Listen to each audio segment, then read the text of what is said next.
NBA Haters, on est de retour pour un nouvel épisode pour vous. Alors, le rappel en début d'épisode, comme d'habitude, merci pour le support, ceux qui écoutent le podcast, ceux qui regardent les vidéos sur le YouTube channel, vraiment c'est apprécié. On voit que on fait le travail pour vous et vous appréciez ce que vous regardez, donc vraiment continuez, ça nous permet de faire ce qu'on fait ici. Aujourd'hui, on a un épisode vraiment spécial avec vous. Je suis avec Nico. Ça va ou quoi, Nico? Ça va tranquille.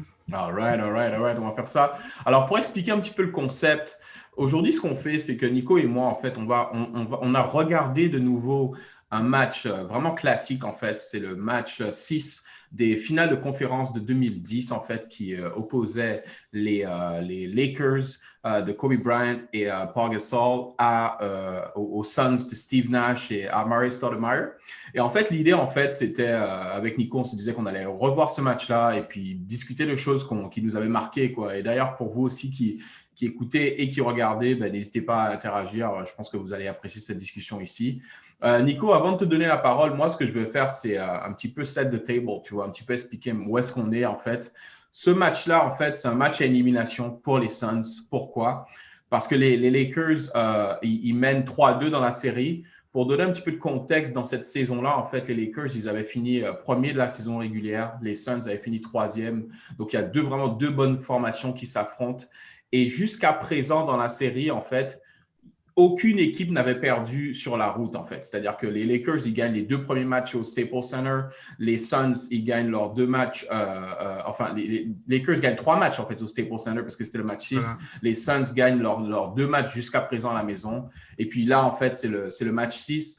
Les Suns ont l'opportunité d'emmener ça en 7 et c'est justement ce match qu'on a regardé. Donc, Nico, je vais y aller avec toi tout de suite. Je te donne la parole. Dis-moi, maintenant qu'on a revu ce match, qu'est-ce qui, du coup, de premier abord, t'as un peu frappé? Enfin, c'était quoi tes premières impressions quand tu revois un match comme ça, justement? Vas-y.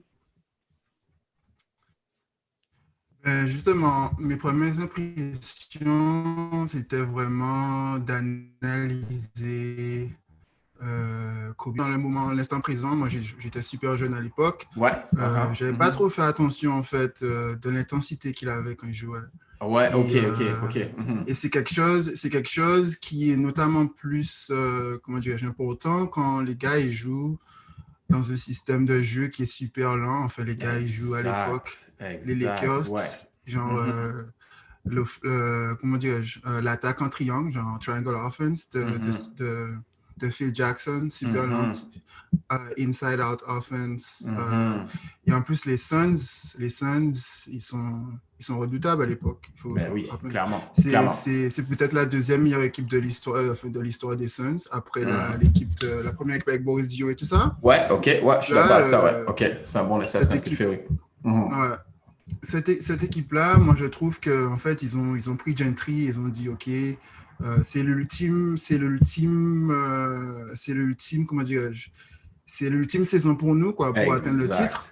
Parce que Steve Nash, Ouais. il commence à vieillir, Stoudemire même, c'est le dernier année de son contrat. Et il y a Mhm. beaucoup de teams qui lui proposent le max. Donc, en Mhm. fait, ils ont essayé de rassembler une petite équipe, Ouais. pas mal d'équipes quand Ah même, ouais, quand tu pour, regardes, oui, en pour termes de depth, là, voilà, ils avaient vraiment d'effectifs, là, il y a du beau monde, hein. Franchement, vas-y, donne-moi voilà. des noms que tu as vus en tête. Moi, par exemple, ce qui m'avait marqué, quand je revois, tu sais, il y a Young Goran Dragic, tu vois, on l'a vu en vétéran dans les finales NBA de l'année dernière.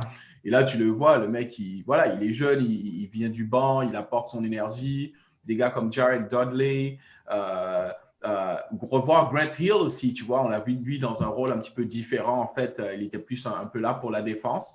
Et moi, en fait, tout de suite, après, je t'inquiète, je te donne la parole pour qu'on puisse parler un petit peu du match en tant que tel. Mais dès que ça commence, les alignements, je pense, toi aussi, ça a dû te faire bizarre de voir. Ça joue grand à l'époque, là. Tu vois, on parle d'il y a 10 ans. Et moi, je vois les Lakers qui alignent Paul Gasol et Andrew Bynum, je crois. Et de l'autre côté, les Suns, c'est Robin Lopez et Amar'e Stoudemire. Donc, tu vois, two bigs, alors Mhm. qu'aujourd'hui, dans le basket actuel, tu as un grand 5, ton 4, c'est un stretch 4, comme on appelle ça, c'est-à-dire Ouais. un 4 qui étire le terrain, là, tu vois. Donc, ça joue grand. Et puis, tu parlais d'intensité, parle-moi un petit peu de ça, là, justement. Toi, vas-y, parle du match, là, vas-y. Justement, c'est exactement vrai. En fait, les Lakers, leur stratégie, c'était de dominer le match de bout en course. Et ils ont Bynum, ils ont Castle et ils ont Odom. Donc, en fait, Yeah. Yeah. de l'autre côté, de l'autre côté, il y a Stoudemire et peut-être Lopez, mais Lopez, il joue quoi, 7-8 Ouais, minutes. non, c'est clair, c'est clair, c'est clair. En fait, il est pas. Donc, Ouais, ouais. C'est en plus fait, Channing Frye qui joue beaucoup pour eux, là, justement. voilà. Vas-y. Voilà, Shine Fine, il a joué 40 minutes.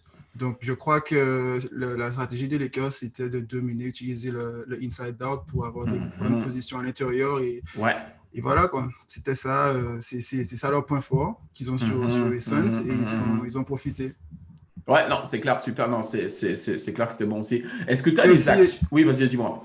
ouais, non, j'allais te dire aussi, les noms qui m'ont surpris un petit peu aussi, Ouais. c'est déjà le Grant Hill dans Yeah. un rôle un petit peu moins devant. Enfin, c'est un stopper, quoi, dans Ah cette oui, série. il est C'est comme un Bruce. gars. Il m'a rappelé, je sais pas si tu te rappelles de Bruce Bowen à l'époque des Ouais, Spurs, là. C'est-à-dire, voilà, tu es là pour shooter des fois de temps en temps, mais sinon, tu es un stopper en ouais, défense, quoi, tu vois. C'est ça, en fait, son exactement. rôle, quoi, tu vois. Ouais, ouais, c'est Exactement. ça.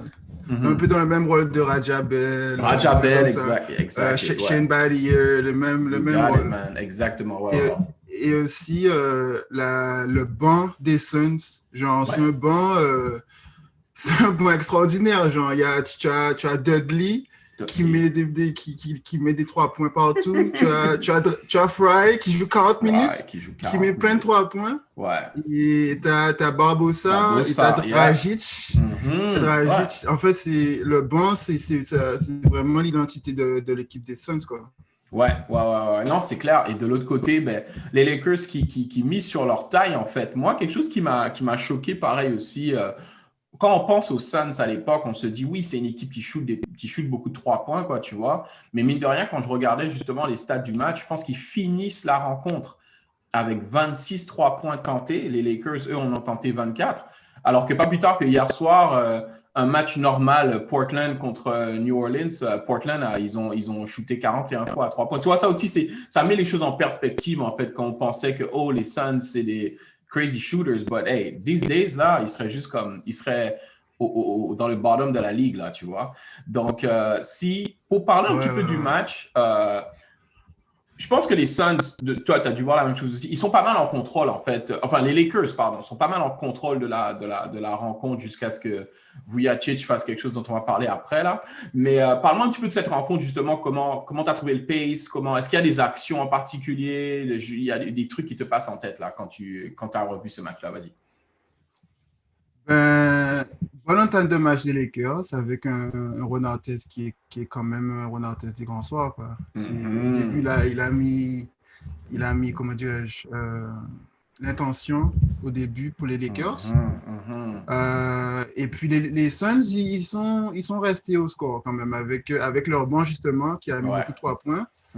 Les Lakers ont eu beaucoup de mal quand ils ont retiré leur big avec le banc qui Ouais. avait beaucoup d'énergie, beaucoup de hustle et tout ça. Et Mm-hmm. puis en fin de deuxième quart-temps, les Lakers, ils ont augmenté le niveau de défense Exactement. et les ont Exactement. suffoqués de. Exactement. Ouais, non, c'est ça.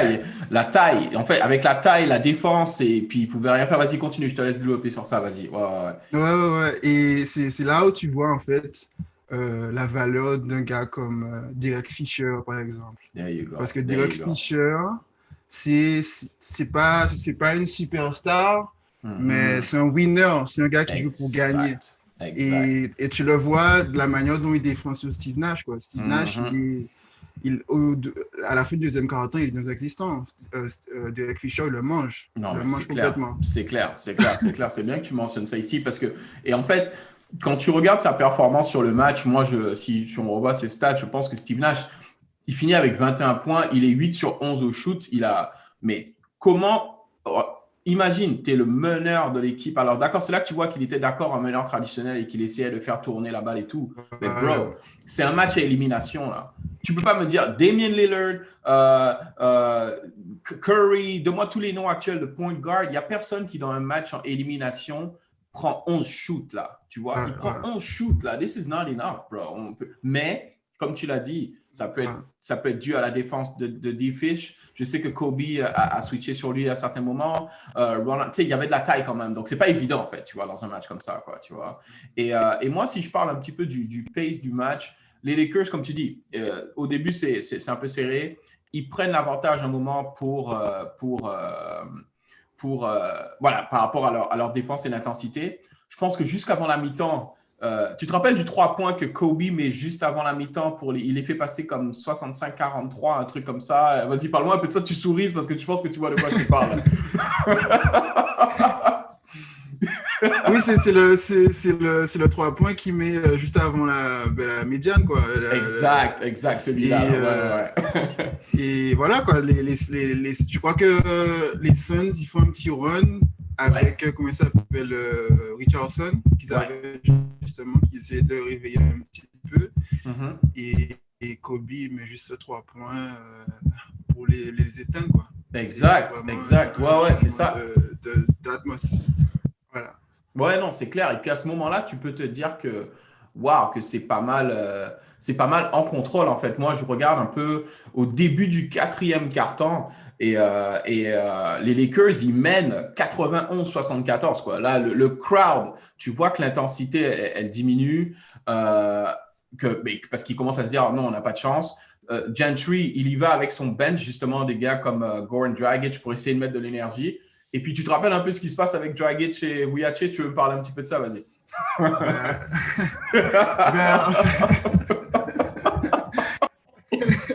Les gars, les Européens de l'Est s'entretuent, en fait. Exactement. Ouais, dans le 4e quart-temps. Comment ça s'appelle? Dragic, il rentre, il fait n'importe quoi, il fait un run, Elo run. Tout seul. Exactement. Tout seul. Oui. Et ça commence à réveiller le public, parce que le public était complètement mort, quoi. Il était mort, hein. Franchement, à 91-74, ils étaient morts. Début du 4e quart-temps, ils sont morts. Mais vas-y, continue. Oui. Le match était mort. Et puis Dragic, il commence à parler, papoter avec comment ça s'appelle, Vujacic. Sacha Vujacic des Lakers. Ouais, c'est ça. Vujacic. Et Vujacic, tu lui donnes un gros coup de coude sur la manche et Dragic, en fait, il fait l'acteur d'Hollywood. Ouais, big time. Il sert le play. Ouais, non, ça c'est Voilà. Et puis du coup, ce que ça fait, c'est que, comme tu dis, faute technique, et puis ça donne, voilà. Là, les Suns, après ça, ils partent sur un run, là, quand même. Non, c'est ça, ouais, je sais pas, ouais, c'est exactement ça qui se passe ici. Après, au 4e quart-temps, en fait, ils sont à 5 points, à 2 minutes, quoi. Exactement, c'est exactement ça. J'avais pris ça en note comme toi ici. Ils ont même revenu à 2 minutes 11. Ils sont même revenus à 3 points, en fait. Le score, c'était 99 pour les Lakers et 96 pour les Suns. Ils reviennent à 2 minutes, ils sont à 3 points. Et puis là, Kobe time. This guy, the black man. Bon, on va parler de lui justement, mais juste avant, je voulais quand même donner un shout-out quand même parce que tu as mentionné au tout début Ron Artest. Pour ceux qui ne savent pas c'est qui Ron Artest, Ron Artest, c'est Metta World Peace. Il a eu un nom aussi, Panda something, I don't know. Mais oui, parce que c'est pas tout le monde qui l'a connu sous Ron Artest. Mais à l'époque, il était Ron Artest. And this guy, badass, man. Ce match-là, je ne sais pas si tu te rappelles dans le box score, mais dans les Lakers, c'est lui le 2e meilleur scoreur. Il finit avec 25 points. Kobe met 33 et lui finit à 25 points. Il fait une performance extraordinaire, mais des deux côtés du terrain, quoi. Tu vois vraiment une intensité. Wow. Et d'ailleurs, c'est marrant parce que pour moi, cette performance qu'il a faite là, dans cette série-là, ça laisse présager aussi de bonnes choses parce que tu te rappelles après, en finale, you know what I mean, Game 7, this is it, right? Ça aussi, ce sera un match qu'on va devoir regarder de nouveau aussi, you know what I mean? Voilà. Okay, non, mais je me suis dit en regardant le match, les Suns, en fait, ils jouent la zone. Donc, ils les laissent shooter à 3 points, les Lakers. Mais ils choisissent, en fait, qu'ils veulent laisser shooter à 3 points. Ouais. Et ils laissent shooter Ron Artest. Et Ron Artest, ce match-là, il est chaud. Il est chaud. De ouf. Et il l'avait dit, hein, en fait, il le dit d'ailleurs, tu sais, dans les narratives qu'on entendait, dans les matchs précédents, il disait, ouais, comme s'il se sentait disrespected, you know, parce qu'il le laissait wide open et comme, ok, no problem, il va prendre ses shoots, tu vois, en confidence. Et puis il les mettait là, tu vois. Donc c'est sûr que ça change ça fait un game changer là. c'est le moment de parler du close. I mean, we have to talk about Kobe, man. I mean, come on. Parle-moi de ça, vas-y. Quand toi, tu revois ce match-là, 2 minutes 11, comme je dis, à jouer, 99-96 pour les Lakers. Parle-moi de sa performance, là, vas-y, là. Comment tu as trouvé Kobe sur ce match-là, en fait, en général, quoi. Avant de parler du fourth quarter, mais le match overall, vas-y, dis-moi tes impressions. Ouais, Kobe, il est vraiment spécial, ce gars. Au premier 40 ans, Kobe, le premier événement qui me marque, Kobe, il va pour faire un 3 points. Donc, il prend un tir à 3 points au premier 40 ans. Et il fait un airball. Exact. Et le public, patate. Tu te rappelles la réaction du public et tout? Une grosse patate. Ouais, ils sont bon. All right. Et Kobe, il fait le Mamba look. En mode vous moquez de moi? Voilà, vous allez voir. Exact. Et au deuxième quart-temps, je crois que les Suns, ils font un run. Ils remontent la caméra sur le banc et Kobe est sur le banc, puisque c'est le début du deuxième quart-temps, je crois. Ouais. Et tu vois que le gars, il est fâché, mais il est énervé, terriblement énervé sur le banc. Ouais, non, mais le producer Johan, il va nous mettre ce close-up look de Kobe là, parce que il est complet, il est énervé là. Tu vois que le gars, il est hors de lui là. Vas-y, continue, vas-y. Et justement, fin du troisième quart-temps, il avait déjà double digits au premier quart-temps, mais au fin du troisième quart-temps, il commence à take over. Genre, il commence à vraiment mettre des shoots de 3 points, des shoots difficiles, des line fade away, tout ça, pour vraiment faire un run au troisième quart-temps. Mais comme on avait dit, les Suns, ils reviennent du quatrième quart-temps. Et en principe, Kobe, il va rentrer genre fin de quatrième, moitié de quatrième quart-temps, mais là, il rentre super tôt. Il rentre à 10 minutes. Ouais, c'est ça. Ouais, donc, il a rien fait sur le banc, quoi. Donc, je crois qu'il a supplié Phil pour rentrer. Et le gars, il rentre et 2 minutes, il reste 2 minutes de jeu et il commence à sortir des shoots. Il met 3 shoots impossibles. Incredible. Genre le premier shoot, oui, vas-y. Ouais. Je crois qu'il fait une feinte de passe, feinte de tir, il fait un step through et puis il fait un petit flotteur à la ligne de 3 points à une main. En mode, alors que les Suns, ils venaient de faire un super run de 10 points. Exact. Et les Lakers, c'était dos au mur et le gars nous sort un Houdini shot, genre de sortie de nulle part ailleurs, quoi. Et c'est ça qui est magnifique parce qu'en fait, qu'est-ce que ça fait? C'est qu'à chaque fois que les Suns avaient un petit espoir de se dire we're gonna get it, Kobe arrive, il te met un shoot et là, c'est comme, bro, tu passes à plus 5, tu repasses à plus 7, tu repasses à. You know what I mean? Mais tu étais en train d'écrire les shoots, vas-y. Donc, il y a eu celui-là, bien sûr, il sera dans. Vas-y, continue après. Il y a eu celui-là. Et bon, quatrième quart-temps, c'est Kobe ISO. Donc, il y a eu un autre. Il est en mid-post, il est près de la ligne des lancers francs. Il la prend, il se tourne vers la ligne de fond, en fait. Il fait un dribble, mais genre, les gars, ils ont envoyé la double team. Il s'est double team, il est double team, là. Ouais, c'est ça. Ils ont envoyé la double team sur la passe. Sur le catch, tu vois. Et donc, quand il attrape là-bas, il a déjà 2 gars autour de lui. Le gars fait un spin. Il fait un free fade away. Money, devant Gentry, le premier fade away déjà. Devant Gentry. Et puis après, je crois qu'il reste 30 secondes peut-être dans le match. Ils sont à plus 5, je crois. Ouais, c'est ça. C'est l'occasion de tuer le match, franchement, quoi. Ouais. Et c'est au même endroit, on lui redonne la balle et il a garanti sur lui. Et puis. That shot, man. Incredible. Il fait un pump fake. Grant Hill, il faut quand même lui donner un crédit. Il fait une amazing defense. Parce que c'est quoi le scouting report sur Kobe? Et DeMar DeRozan, by the way, ça a été un peu comme ça. C'est ne bite pas sur le pump fake, justement. Il va faire son pump. Grant Hill fait une amazing defense. Pump fake de Kobe, il bite pas. Il le force dans un top shot, contested, money. C'est comme le shoot le plus difficile au monde, genre un double clutch, fade away. Avec Grant Hill sur ta tronche, quoi. Donc, non, c'était comme. Et après, bien sûr, le petit tap on the butt sur Alvin Gentry. Et puis, il fait le. Mais de toute façon. Il fait le airplane. Wow! Non, merci d'avoir partagé ça parce que justement, en gros, Kobe, c'est ça, je regardais, il marque, en fait, sur les 16 derniers points des Lakers, il en marque 11 en fait. C'est vraiment lui qui close la game. Et moi, ce qui m'a impressionné, c'est ça, le niveau de difficulté des shoots. Son jeu de jambes, tu sais, le footwork, enfin, je ne sais pas si on footwork, ça se dit jeu de jambes, mais tu sais, c'est comme ses appuis là, extraordinaires. Ouais. Et wow, vraiment, il a mis l'équipe, il était à une performance. Au-dessus, ouais, non, c'est clair. Et parle-moi justement de la réaction, même post-game, en fait, après du coach. On a vu l'interview de Barkley et de comment il s'appelle, Reggie Miller. Parle-moi un petit peu de ses réactions après, là, tu vois, suite à cette performance. Ben, en fait, Kobe, à l'époque, il était à l'apogée de sa carrière. Il venait de perdre contre les Celtics. Yeah. Et tu sens qu'il est sur une mission pour retourner dans les finals. Ah non, c'est clair. En fait, il savait, juste pour corriger ce que tu dis, en fait, oui, ils avaient perdu contre les Celtics en 2008. Là, on est en 2010. Ils avaient déjà gagné l'année dernière contre les Orlando Magic en 2009.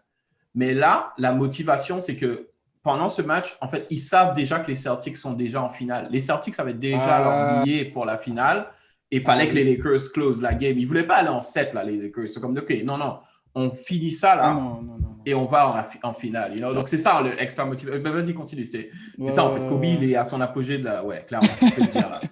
Ouais, et même tous les gars, ils te disent que Kobe, à l'époque, c'est le meilleur joueur de la planète, quoi. Donc, yeah. Tu fais ce que tu peux, mais tu peux pas vraiment le stopper. Non, mais c'est clair. Parlons un peu des Suns, juste pour... Parce que, tu sais, il y avait beaucoup de narratives, en fait, avant le début de cette saison, à savoir, est-ce que c'est vraiment l'année où ils vont pouvoir y arriver et là, malheureusement, Steve Nash, tu peux arguer qu'après ça, il n'a jamais pu atteindre... mais non, c'est ça, c'était sa meilleure chance, en fait, d'aller en finale. C'est triste, en fait, parce qu'après, à part ça, Mais j'ai une question pour toi par rapport à ça, parce que pour moi, même s'ils vont en finale, est-ce que tu penses que cette équipe des Suns que tu as vu jouer bat les Celtics de Kevin Garnett, Paul Pierce, Ray Allen? I'm not sure, man. Enfin, ça aurait été compliqué. Mais tout est possible. Avec les Suns, ils ont un style de jeu qui est un peu foufou. Les gars peuvent prendre feu. Tout est possible. Mais en même temps, l'équipe des Celtics, elle était vraiment, vraiment forte. Donc, c'est ça, en fait. Si je dois donner un pronostic, je ne pense pas que les Suns vont gagner cette finale.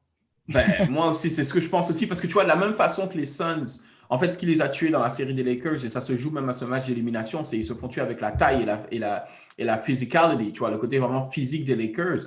Les Celtics derrière, et on l'a vu dans la finale. Hein. Hey, c'était une finale de bûcheron, gars. It was tough plays after tough plays, man. So, je sais pas si les Suns, ils étaient... I don't know. Et d'ailleurs, ils sont jamais arrivés jusque-là après, là, tu vois. Donc c'est ça. Est-ce que tu as des trucs Vas-y, parle-moi, vas-y. Là, on shoot un petit peu de tout, des trucs qui te viennent à l'esprit, des trucs que tu as oublié de dire, des petites mentions spéciales. Vas-y, sur ce match-là, c'est quoi, en fait? Mention spéciale, le match dans le match. On en a parlé, mais tu sentais qu'il y avait quand même une sorte de tension entre Dragic et Vujacic depuis le début du match. C'est la bataille de l'Europe de l'Est. Je te dis, les gars, ils étaient... Non, les gars, ils s'aimaient pas. Non, c'est clair, gars. C'est clair. Ce match dans le match. Le banc des Lakers qui a répondu présent. Ah oui. Puisqu'il y avait c'est comme ça qu'ils ont perdu les matchs, en fait. Le banc des Suns dominait le banc des Lakers. Mm-hmm. Et Farmer est sorti du banc, on a mis des 3 points. Il a mis ses 3 points. C'est clair. Et c'est là que tu vois des équipes, des championship teams. C'est des gars 1 through 10. Et c'est ça qu'il faut. Premier au 10e. Mais c'est ça qu'il faut, man, en fait. Et c'est bien que tu dis ça. C'est bien que tu dis ça parce que ça se voit souvent en playoff, en fait. Tu vois, c'est tes gars qui. Est-ce que tu as un joueur off the bench ou peut-être un joueur qui n'est pas nécessairement majeur qui peut te gagner un match, tu vois. On l'a vu dans la finale l'année dernière où KCP, tu peux arguer que KCP, il gagne un match pour les Lakers. Tu sais, il y a un match important où il met ses shoots, il met ses layups et tout. Voilà. Donc, tu as besoin de ça, en fait. Parce que tes stars, elles vont toujours être là au rendez-vous, tu vois. Regarde, Kobe va faire ce qu'il a à faire. Et tu vois, mais est-ce que tes role players sont capables de step up derrière ça, tu vois. Moi, ça m'a fait plaisir de revoir un gars, c'est Lamar Odom, tu vois. Parce que sa versatilité, là, on oublie à quel point ce gars était talentueux, quoi. Franchement, bon défenseur. Il est grand, mais il remonte la balle des fois. Souvent, c'est lui qui initie l'offense, en fait, carrément, tu vois. C'est un bon passeur. Donc, tu sais, ça m'a fait plaisir de revoir Lamar Odom. Il y a eu aussi l'entrevue avec, tu sais, en fin de match de Kobe et Craig Sager. Ça aussi, ça c'était dur, hein, parce que Craig Sager, rest in peace. Kobe Bryant, my main man, rest in peace as well. Tu sais, c'était dur de voir ces deux légendes-là qui sont plus avec nous, malheureusement, quoi. Donc, donc c'est ça. Toi, vas-y, je sais pas si tu voulais. Il y avait des points ou des choses qui n'étaient pas touchées. Vas-y, go for it. Il y a un truc qui m'a fait rigoler un petit peu. C'est au début, au premier quart-temps, en fait, Craig Sager, justement, qui vient interviewer Phil Jackson. Il lui dit, comment tu penses de Kobe? Kobe, il était partout, il est super actif, il s'est coupé le doigt, il a fait des turnovers, enfin, il est déjà à double digits, il a déjà plus que 10 points, qu'est-ce que tu penses? Et Phil Jackson lui dit, ouais, c'est vrai qu'il était super actif. Il a ce look sur lui.